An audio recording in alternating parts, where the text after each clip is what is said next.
I think the phrase to describe a McLaren is ferociously clinical.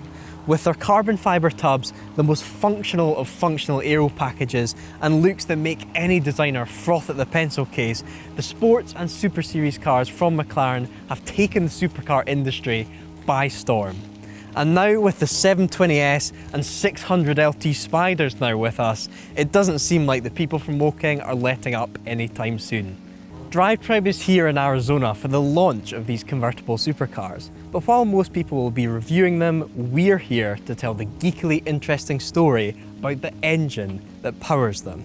An engine that comes from a power-crazed era of motorsport. This is the little-known story of the McLaren V8.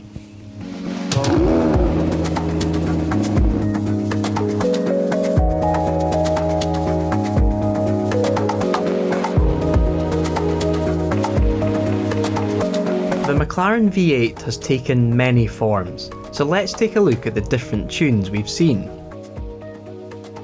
Things started with the 3.8 litre in the 12C, which produced around 600 brake horsepower. Then came the P1 hypercar, the 650S, the 675LT, the 570S, the 540, the 720S, which introduced the 4 litre, and then finally the most powerful use of the engine so far, the Senna. The Speedtail will look to take the power prize in the near future, but for now, the track-focused Senna is the daddy. This is the 3.8 litre in the 600 LT.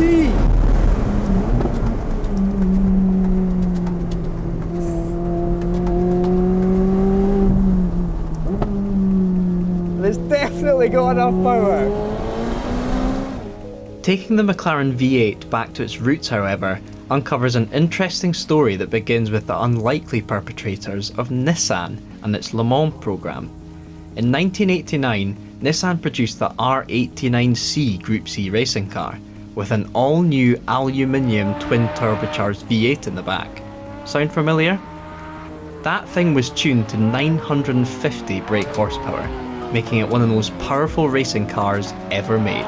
After a brief hiatus in motorsport, Tom Walkinshaw Racing of Jaguar fame partnered with Nissan and developed that engine into the VRH35L, which was used in the R390 GT1 car.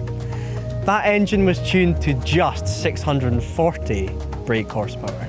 Then came the resurgence of McLaren Automotive, who, when coming up with the design of their first supercar since the McLaren F1, needed the perfect engine for the job. The twin turbocharged nature of the Nissan engine was really attractive to the engineers due to its tunability. So what did McLaren do? They bought the rights to the engine's design straight from TWR. That engine codename can be dissected down to V for a V engine configuration, R for racing, and H being the 8th letter in the alphabet, 8 cylinders. McLaren then teamed up with engineering firm Ricardo, who thoroughly re-engineered the engine. They increased the displacement to 3.8 litres, and the only thing that was really left over was the bore size of 93mm. Saying that, you can almost hear the similarities between the engines when you listen to the Nissan R390 doing its thing.